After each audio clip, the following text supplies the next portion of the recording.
નમસ્કાર વિદ્યાર્થી મિત્રો, કેમ છો બધા? એકદમ મજામાં? ચાલો તો આપણે 15મું ચેપ્ટર એટલે જૈવ વિવિધતા અને તેનું સંરક્ષણ એના નીડ સ્પેશિયલ પોઈન્ટ્સ પર જઈએ છીએ.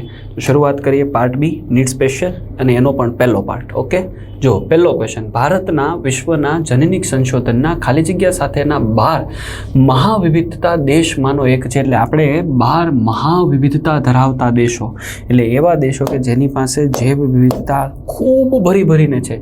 એમાં આપણે કેટલી વિવિધતા ધરાવે છે તો 12 મહાવિવિધતા દેશો પૈકી આપણે ભારતની અંદર 8.1% જેટલી વિવિધતા સાથે ઊભા છીએ. એટલે કે આપણી પાસે એટલી વિવિધતા છે. હાલાકી ભારતની જગ્યા કેટલી છે તો 2.4 કે 2.5%ની આજુબાજુ, એમાં આપણી પાસે 8.1% વિવિધતા છે. એટલે ભારત જૈવ વિવિધતાથી સમૃદ્ધ દેશ છે. ક્લિયર એટલું? નેક્સ્ટ પોઈન્ટ જો, કયા વૈજ્ઞાનિકે આલ્ફા, બીટા અને ગેમા પ્રકારની જાતિ વિવિધતાને પ્રસ્થાપિત કરી હતી? તો એનો એક આન્સર છે વિટેકર. વિટેકરે જ્યારે આલ્ફા, બીટા અને ગેમા વિવિધતા આપી તો એને સમજવા માટે સમજી લો. ઉદાહરણ તરીકે હું તમને અહીંયા એક એક્ઝામ્પલ આપું છું કે કોઈ એક વિવિધતા છે, એટલે કે કોઈ એક જગ્યા છે, રાઈટ, એક વિસ્તાર છે જેમાં રહેતો સમુદાય, તો ત્યાં એક સ્પેસિફિક એરિયામાં રહે છે, એટલા માટે એને આપણે કહી દઈએ આલ્ફા વિવિધતા. પણ આ એક સ્પેસિફિક એરિયામાં સમુદાય છે, સમજી લો અહીંયા એક નદી છે, રાઈટ, અને નદીની અંદર રહેતો જળચર સમુદાય પણ છે ને, જળચર સમુદાય અથવા તો એક્વાટિક લાઈફ. હવે જો આ બંને વચ્ચે ઇન્ટરેક્શન થાય, એટલે કે આ બંને વચ્ચે આંતરક્રિયા થાય, આંતરક્રિયા, તો આને બોલાય બીટા ડાયવર્સિટી.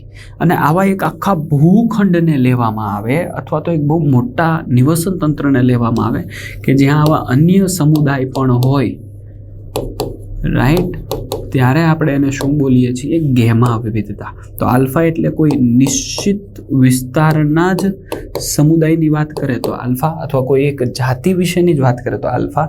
જ્યારે બે અલગ અલગ સમુદાયો વચ્ચે આંતરક્રિયાની વાત કરે તો બીટા, અને સમગ્ર ખંડની વાત કરે તો ગેમા. કોણે કીધું હતું?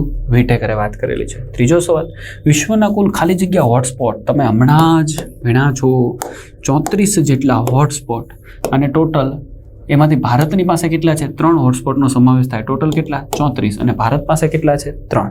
આગળ વધીએ. જો આપેલામાંથી કયું વિધાન તાત્કાલિક ધ્યાન ખેંચતા પ્રદેશોની બાબતે યોગ્ય નથી? એટલે તાત્કાલિક ધ્યાન ખેંચતા પ્રદેશો એટલે અગેન હોટસ્પોટની વાત થઈ. હોટસ્પોટ ભેગા કરીએ તો પણ પૃથ્વીની જમીન વિસ્તારના 2% કરતાં ઓછા છે. વાત સાચી છે. હોટસ્પોટ ટોટલ 34 છે. હોટસ્પોટમાં મહાવિવિધતાની ઊંચી ગીચતા, એટલે હોટસ્પોટની અંદર મહાવિવિધતા અથવા તો એ એરિયા એવો છે કે જ્યાં એન્ડેમિક સ્પીસીસ, એન્ડેમિકનો મતલબ થાય ત્યાં હાયર, અતિશય વધારે વનસ્પતિઓનો સમૂહ રહે છે જે ત્યાંનો સ્થાનિક સમુદાય છે, એટલે ત્યાં સ્થાનિકતાનું પ્રમાણ વધારે છે. એટલે આ વાત પણ સાચી છે, રાઈટ. ખોટું શું છે? ભારત પાસે 3 હોટસ્પોટ છે, 4 નહીં. કયા કયા? તો કે ઇન્ડો બર્મા, પશ્ચિમ ઘાટ અને શ્રીલંકા, અને છેલ્લે કોણ આવશે? પૂર્વીય હિમાલય રીજ્ય. તો આ જૈવ વિવિધતાથી ભરેલા 3 હોટસ્પોટ છે.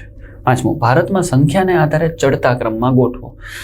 જૈવ આરક્ષિત વિસ્તારો 14, હોટસ્પોટ આપણે બોલીએ છીએ 3, પછી રાષ્ટ્રીય ઉદ્યાન આપણે બોલીએ છીએ 90, અને વન્યજીવ અભયારણ્ય આપણે કેટલા બોલીએ છીએ?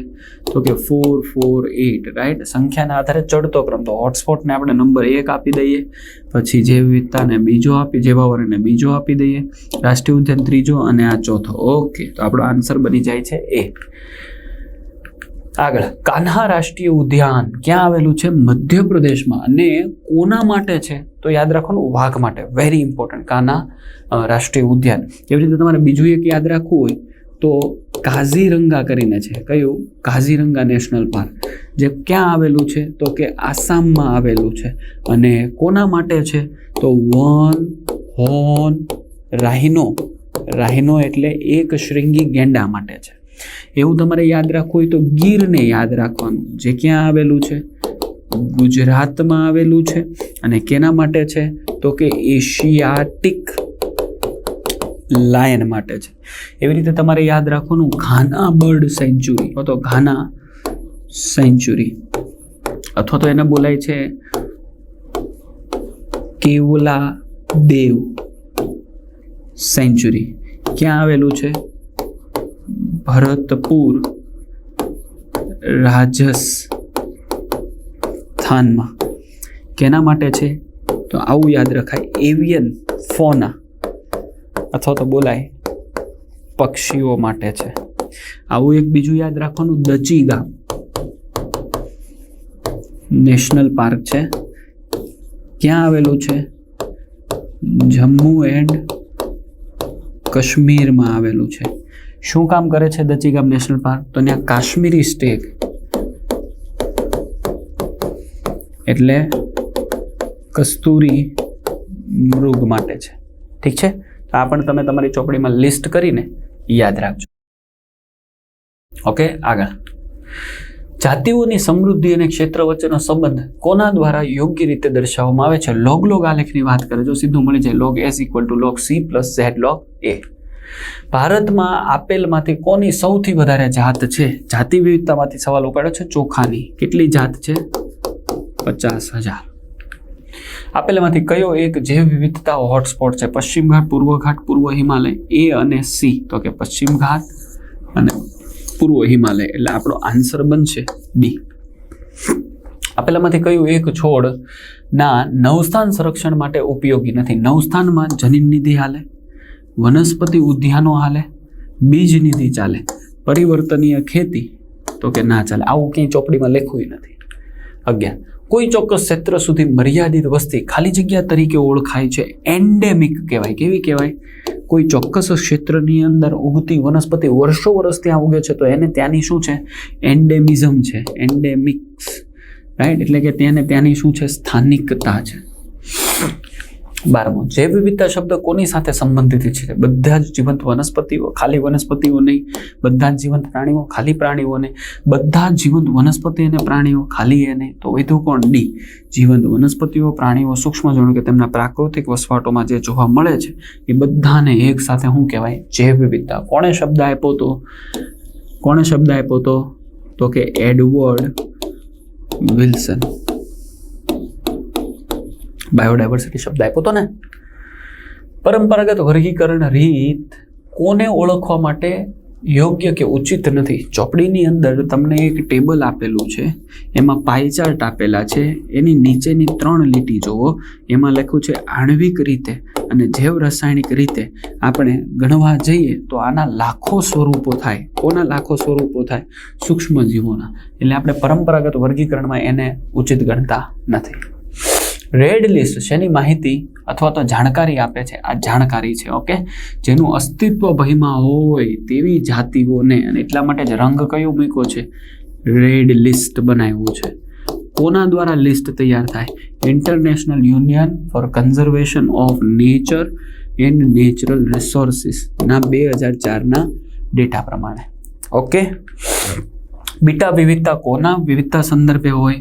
હમણાં જ મેં તમને સમજાવ્યું, સમુદાયના સંદર્ભે, એટલે કે સમુદાયોની વચ્ચે હોય કે બે ઇકોઝોનની વચ્ચે હોય. તો બે સમુદાયોની વચ્ચે આપણે કહી શકીએ. પણ અહીંયા સમુદાયોને કયા સંદર્ભમાં લેવું? તો બે સમુદાયો કદાચ એક જગ્યાએ પણ રહેતા હોય, એટલે એક સમુદાય અહીંયા હોય અને એની જ સાથે બીજી જાતિનો પણ સમુદાય અહીંયા રહેતો હોય.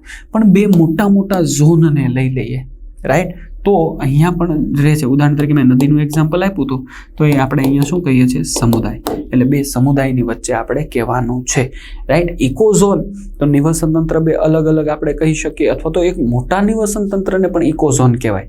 એટલે આપણે અહીંયા ઇકોઝોન પર જાતા નથી. ક્યાં જઈએ છીએ? બે સમુદાયોની વચ્ચે. જુઓ બાળકો, 16 નંબરનો ક્વેશ્ચન.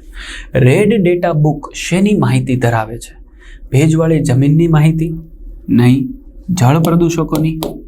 નહીં. જેનું અસ્તિત્વ ભયમાં હોય એવી જાતિઓની યાદી? આ વાત પાકી છે, યાદ રાખજો.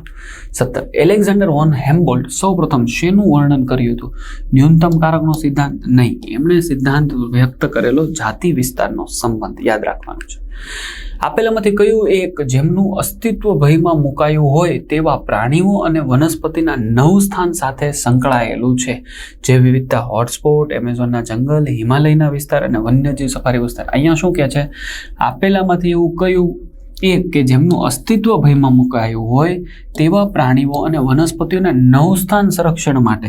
તો યાદ રાખજો, એને આપણે સફારી પાર્ક એટલે વન્યજીવ સફારી પાર્કમાં 9 સ્થાન સંરક્ષણ માટે મૂકીએ છીએ. કયો એક મોટો ખલેલ વિહીન વિસ્તાર એટલે અતિશય મોટા વિસ્તારની વાત કરે છે, જ્યાં વન્યજીવન તેના કુદરતી નિવાસસ્થાનમાં સુરક્ષિત છે. તો કે જૈવ આરક્ષિત વિસ્તાર અને રાષ્ટ્રીય ઉદ્યાન આ બંનેમાં કુદરતી નિવાસસ્થાન જ છે. તો આ બેમાંથી કોને સિલેક્ટ કરવું? મોટો વિસ્તાર કયો છે? તો કે જૈવ આરક્ષિત વિસ્તાર છે. એટલે આપણો આન્સર 1 બનશે. ઓકે, આપેલામાંથી કયું એક પૃથ્વી ગ્રહના ફેફસા? આ તો મારે તમને શીખવાડવાનું રહેતું જ નથી, હાલો ને તેમ છતાં કહી દઉં. કોણ? એમેઝોનના વર્ષા જંગલો. ઓકે, ચાલો, તો અહીંયા આપણે એક નીટ સ્પેશિયલ પોઈન્ટને ક્લિયર કર્યો, કમ્પ્લીટ કર્યો છે. ઠીક છે, જય હિન્દ, વંદે માતરમ.